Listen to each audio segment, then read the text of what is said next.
Kahulugan ng pagpaalam, hindi ko rin ibig sabihin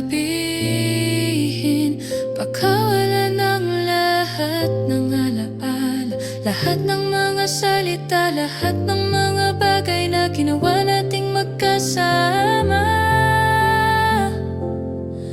Mahalaga sila sa akin noon at palagi dahil ginawa ko ang mga ayon ng buong puso at ipinagbili ko pa nga ang hindi naman sa